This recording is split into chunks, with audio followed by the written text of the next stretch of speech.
Hello friends, welcome to trading edge. So Nifty Bank Nifty में आज क्या move मिला है, कल हम कैसे ट्रेड करेंगे वो एक बार डिस्कस कर लेते हैं फटाफट। ठीक है, देखिए फ्रेंड्स, आज हमको बहुत ही बड़ा एक गैप अप ओपनिंग मिला है, राइट। निफ्टी में आई गेस 800 पॉइंट्स का गैप अप मिला था, 800 पॉइंट्स का। और बैंक निफ्टी में भी अच्छा खासा गैप डाउन, 3% प्लस का गैप डाउन बैंक निफ्टी में भी देखने को मिला था ना। ये क्यों हुआ, देखो कल एग्जिट पोल आए थे तो वीकली एनालिसिस में मैंने यही आपको बताया था कि एग्जिट पोल जिस तरह से दिखा रहे हैं उस तरह से मार्केट का सेंटीमेंट पॉजिटिव ही होना चाहिए, बट इतना बड़ा गैप अप मुझे भी एक्सपेक्टेड नहीं था। ओके, मैं आई गेस मैक्सिमम 300-350 पॉइंट्स का निफ्टी में गैप अप एक्सपेक्ट कर रहा था। ओके, और इसी वजह से मैंने एक पोजीशन बनाई थी जिसको हम बोलते हैं डेबिट स्प्रेड। क्या बोलते हैं उसको? डेबिट स्प्रेड बोलते हैं। Just a second. Okay, debit spread बोलते हैं। और वो अगर आपने टेलीग्राम ज्वाइन नहीं किया है तो टेलीग्राम ज्वाइन कर लीजिए, उधर मैंने दिखाया है कि किस तरह की वो पोजीशन होती है। देखो उसमें मैंने क्या किया था, निफ्टी जब यहाँ पे ट्रेड कर रहा था लास्ट में फ्राइडे में तो 22,500 के आसपास था। तो यहाँ पे जो एटीएम कॉल था, ओके, एटीएम कॉल था वो मैंने बाय कर लिया था। ओके, ये समवेयर अराउंड 480 रुपीज़ के आसपास था। और मैंने क्या किया था, इस पोजीशन को हेज करने के लिए। क्यों? बिकॉज मेरा एक्सपेक्टेशन था कि एग्जिट पोल अच्छा आएगा, मार्केट गैप अप खुलेगा, बट वो सिर्फ मेरा एक्सपेक्टेशन था। ओके, बट एज सच उसमें कोई कंफर्मेशन नहीं होता है। ठीक है, चार्टिकली भी अगर आप देखें तो अच्छा खासा एक डिप हो गया था मार्केट में, तो एक बाउंस वैसे भी मैं एक्सपेक्ट कर रहा था और न्यूज़ भी था, तो दोनों चीज़ कोइंसाइड कर रही थी, तो उसी वजह से मुझे कन्फ्लुएंस मिला। तो मैंने इस तरह से एक ट्रेड प्लान किया था। मैंने ऊपर का जो कॉल था 22,900 का, ओके, यहाँ पे जो कॉल था वो मैंने सेल किया था। इसका प्राइस समवेयर अराउंड 270 का था।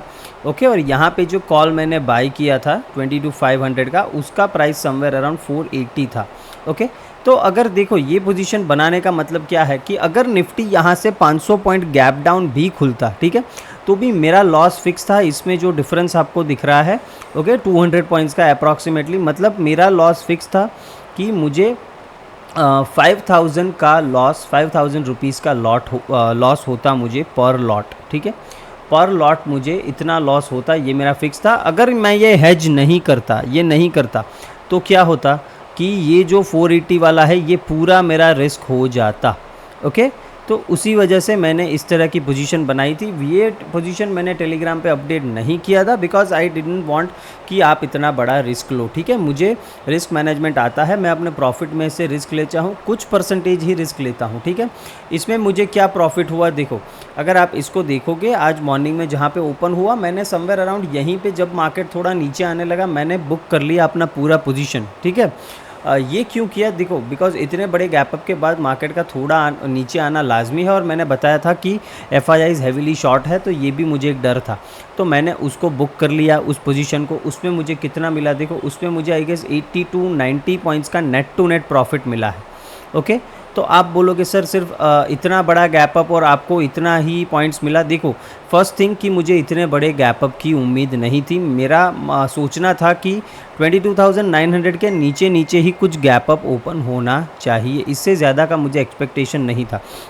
इसीलिए क्या हुआ कि 22,900 का जो कॉल था उसमें मुझे लॉस ज़्यादा होने लगा, बट नेट टू नेट में प्रॉफिट में रहा। 80 to 90 पॉइंट्स मुझे प्रॉफिट मिला है। ओके, तो ये देखो फ्रेंड्स, ये कितना प्रॉफिट था, ये मेरा कैपिटल का जो था उसका मुझे 5% प्रॉफिट मिला। मतलब अगर मैंने 1 लाख की पोजीशन बनाई थी तो मुझे 5,000 का प्रॉफिट हो रहा था नेट टू नेट, अगर हम बात करें तो देखिए फ्रेंड्स, वीकेंड में जब आप इंजॉय कर रहे हो, आप अपने फैमिली के साथ आप कुछ काम धाम नहीं कर रहे हो, ठीक है, आप इंजॉय कर रहे हो, और उस वीकेंड में अगर 5% का प्रॉफिट आपको मिलता है देन इससे बढ़िया कुछ नहीं होता। ठीक है, मेरा एक्सपेक्टेशन ज़्यादा था, डेफिनेटली 10 to 12% प्लस का मेरा एक्सपेक्टेशन था, बट मार्केट ज़्यादा गैप अप ओपन हो गया, बट फिर भी मैं 5% लेके निकला हूँ। ठीक है, इंपॉर्टेंट ये है, ये चीज़ मैंने बताई इसीलिए ताकि आप भी कभी अगर आपको इस तरह से कुछ लगता है तो आप इस तरह का पोजीशन एक बना सकते हो। इसको डेबिट स्प्रेड बोलते हैं। ठीक है, ये बुलिश डेबिट स्प्रेड था, आप बियरिश भी बना सकते हो कभी आपका मार्केट का व्यू। इसमें देखो आपका जो प्रॉफिट होता है ना, प्रॉफिट आपका डेफिनेटली कैप हो जाता है। अनलिमिटेड प्रॉफिट नहीं होता, आपका प्रॉफिट डेफिनेटली कैप हो जाता है, बट आपका लॉस होता है वो भी तो कम होता है, राइट। लॉस भी आपका कम होता है। तो ये चीज़ इसीलिए आपको सीखनी ज़रूरी है। जब इस तरह के इवेंट्स हो तब हेज रहना बहुत ही इंपॉर्टेंट है ना। अगर निफ्टी का डेली चार्ट हम देखते हैं, ओके, आज निफ्टी ने देखो गैप अप ओपन हुआ इतना बड़ा, फिर आई गेस 200 पॉइंट्स जितना फॉल दिया निफ्टी ने, फिर वहाँ से स्लो एंड स्टडी ये ऊपर जा रहा है। यही एक्सपेक्टेड था, मुझे कुछ ज़्यादा एक्सपेक्टेड नहीं था। बैंक्स में डेफिनेटली एक अच्छा मूव मिला है, जितना गिरा उतना वापस से रिकवर कर गया है। निफ्टी थोड़ा आईटी की वजह से नीचे इतना ऊपर नहीं जा पाया, ठीक है, बट ये अभी भी बुलिश है, इसमें कोई दिक्कत वाली बात नहीं है। कल से हम ढंग से ट्रेड करेंगे, टेलीग्राम पे बढ़िया से अपडेट मिलेंगे, सब कुछ कल से एकदम हो जाएगा, ठीक है। मैं सिर्फ यही वेट कर रहा था कि एक बार मार्केट में कुछ क्लियर पिक्चर आ जाए, फिर मैं रिस्क लेना स्टार्ट करूं इंट्राडे में। नाउ यहाँ पे देखो इस ट्रेंड लाइन का ब्रेकआउट दे दिया है, मोस्ट लाइकली हम इसी एरिया में क्लोज होंगे, इतना नीचे मोस्ट लाइकली हम नहीं आएंगे, राइट। तो अभी ब्रेकआउट आ चुका है, हमें क्या चाहिए, एक फॉलो थ्रू कैंडल चाहिए, एक ग्रीन कैंडल इसके ऊपर क्लोज कर जाए, फिर मैं पक्का कंफर्म हो जाऊंगा कि हम जा रहे हैं 25,000 के आसपास, ओके। और ऐसा नहीं है कि 25,000 का टारगेट मैं आज बता रहा हूँ, वीकली एनालिसिस नहीं देखा तो जाके देख लीजिए।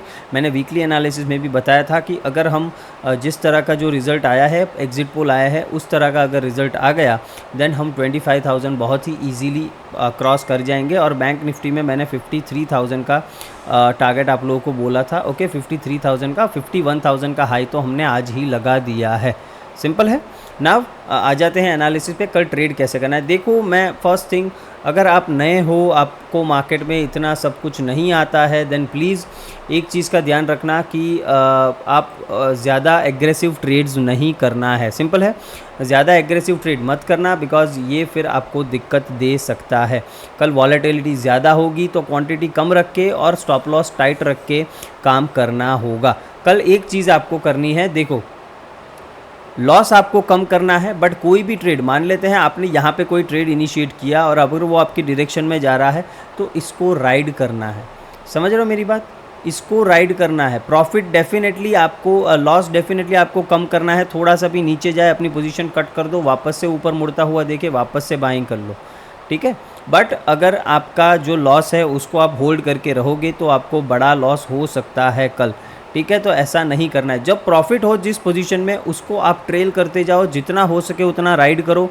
अगर ट्रेंडिंग मार्केट मिल गया तो कैंडल टू कैंडल आप इस तरह से राइड कर सकते हो, स्टॉप लॉस एक एक कैंडल के नीचे ट्रेल कर सकते हो। ये सबसे बढ़िया स्ट्रैटेजी होगी कल के लिए। बड़ा पैसा बनाना है हमको, बट वो प्रॉपर रिस्क मैनेज करके बनाना है, ठीक है। हम बड़ा पैसा डेफिनेटली बनाने की कोशिश करेंगे, but proper risk management follow करके करना है, सिंपल है ना। कल देखो निफ्टी अगेन बियरिश कब होगा, अगर कुछ भी नेगेटिव सिनारियो मार्केट में आता है, इलेक्शन के रिजल्ट्स में आता है, तो 23,060 का लेवल आपको याद रखना है। इसके नीचे अगर हम सस्टेन करते हैं तो हम फिर शॉर्ट का कुछ प्लान करेंगे, बिकॉज वापस ये फिर ब्रेकआउट फेलियर जैसा सिनारियो हो जाएगा और यहाँ से हमको एक शार्प कट देखने को मिल सकता है। ये एक डेफिनेटली पॉसिबिलिटी है, बट इसकी पॉसिबिलिटी थोड़ी कम है, आई गेस 5%, मैक्सिमम 10%, बाकी 90% हम बुलिश ही रहने चाहिए। बट वॉलेटिलिटी में आपका एसएल हिट नहीं होना चाहिए, आप फालतू के ट्रेड ना लो, इसीलिए मैं लेवल्स ऊपर नीचे दोनों के बता रहा हूँ। इसके नीचे गया तो फिर धड़ाधड़ कॉल बाय मत करने लगना, मार्केट का डायरेक्शन देखना, प्राइस एक्शन देखना, उसके हिसाब से ट्रेड करना है। इसके ऊपर जब तक है हम बुलिश ही रहेंगे। ये देखो हमारा रेजिस्टेंस एरिया एक ऑर्डर ब्लॉक था सेल साइड का, इधर से ही मार्केट ने सपोर्ट लेके ऊपर गया है, ये ऑल टाइम हाई वाला एरिया था, ठीक है। तो यहीं से मार्केट ने आज सपोर्ट लिया है और यहीं से ऊपर गया है। एनीवेज ऊपर की साइड देखो 22,280 के ऊपर आपको एक अच्छा मोमेंटम मिल सकता है। एग्रेसिव मूव आपको मिलेगा 23,350 के ऊपर, ओके। 23,350 के ऊपर आपको एग्रेसिव मूव आता हुआ दिखेगा बाइंग साइड के लिए। और देखो ऊपर के लिए स्काई इज़ द लिमिट, इसीलिए मैं बोल रहा हूँ ट्रेल करते जाना है, ज़्यादा सोचना नहीं है, आप बस कैंडल टू कैंडल ट्रेल करते जाओ, ओके। या फिर 21 EMA को फॉलो करो, उस तरह से भी आप ट्रेड कर सकते हो। देखो ज़्यादा एनालिसिस में नहीं बता रहा हूँ, बिकॉज ज़्यादा कुछ है नहीं यहाँ पे करने के लिए। ये एक ऑर्डर ब्लॉक है, यहाँ पर कभी भी मार्केट आता है तो यहाँ से एक बाउंस एक्सपेक्ट करेंगे, बट ये बहुत दूर है। बट कल कुछ भी हो सकता है, कल हम यहाँ से गिर जाए 500 600 पॉइंट 700 पॉइंट गिर जाए, ये भी एक पॉसिबिलिटी है, तो इसीलिए मैंने ड्रॉ करके रखा हुआ है। बीच में यहाँ पे देखो मैंने इसीलिए कुछ ड्रॉ नहीं किया बिकॉज़ यहाँ पे directly market gap up open हुआ है, तो ये सारे लेवल्स आपके लिए सपोर्ट की तरह काम करेंगे। मैं इनको ऑर्डर ब्लॉक की तरह ट्रीट नहीं करूँगा, ऑर्डर ब्लॉक ये एक ही ट्रीट करूँगा मैं, ओके। बाकी ये सारे लेवल्स 22,800 22,950 ये सारे लेवल्स आपके लिए सपोर्ट की तरह डेफिनेटली काम कर सकते हैं, बट ऑर्डर ब्लॉक की तरह मैं इनको ट्रीट नहीं करूँगा हाल फिलहाल, ओके। सिंपल है। ऊपर की साइड मैंने बता दिया है कि 23,280 के ऊपर आप लॉन्ग जा सकते हो, 350 के ऊपर आप एग्रेसिव लॉन्ग जा सकते हो जो आज का हाई है ना। बैंक निफ्टी की बात करें, देखो बैंक निफ्टी में आज एक अच्छा मूव मिला था, ओके। यहाँ पे अगर आप देखो तो ये एक ओवरलैपिंग फेयर वैल्यू गैप है, इधर टैप करके मार्केट ने सिर्फ एक ही कैंडल 2 ही कैंडल में 250 पॉइंट प्लस का मूव दे दिया था, बहुत ही बढ़िया बैंक निफ्टी में, ठीक है। बाकी बैंक निफ्टी पहले नीचे आया, ये भी सेम सिनेरियो, फिर ऊपर गया, अब यहाँ पे कंसोलिडेट कर रहा है, ये फ्लैग जैसा पैटर्न बना रहा है, इसका ब्रेकआउट मिला, वापस से हमको इतना मूव मिल जाएगा। ये कितना है 50,900 से लेके, ओके, तो यहाँ से 800 पॉइंट का मूव आपको कल के कल देखने को मिल सकता है 50,900 के ऊपर, ओके। तो 51,700 800 तक का मूव हमको कल देखने को मिल सकता है अगर 50,950 51,000 के ऊपर हम सस्टेन करते हैं तो। सिंपल है। बैंक निफ्टी वीक कब होगा, देखो बैंक निफ्टी में वीकनेस की बात करें तो बैंक निफ्टी में वीकनेस आएगा 50,000, ये जो एरिया है ऑल टाइम हाई वाला, ये जो ग्रीन में है ये ऑल टाइम हाई वाला एरिया है, इसके नीचे प्राइस एक्शन बना तभी हम वीक होंगे, अदरवाइज़ हम वीक नहीं होंगे, ठीक है। तब तक हम बाइंग के ही सिनारियोज देखेंगे। ये एक ऑर्डर ब्लॉक है, इसको भी ड्रॉ कर लेना, कल यहाँ पे मिलता है, बाइंग की अपॉर्चुनिटीज़ देखेंगे। सिंपल है। डायरेक्टली गैप अप ओपन होता है, प्राइस एक्शन को फॉलो करेंगे, पुल बैक पे ट्रेड लेने की कोशिश करेंगे, मार्केट को चेज़ करने की कोशिश बिल्कुल भी नहीं करेंगे। देखो अभी मैं एनालिसिस बहुत ही सिंपल रख रहा हूँ, ज़्यादा fair value gaps order blocks की बात नहीं कर रहा हूँ बिकॉज़ मार्केट अभी सेंटिमेंट्स में ट्रेड करेगा, इसीलिए लेवल्स पे फोकस कर रहा हूँ।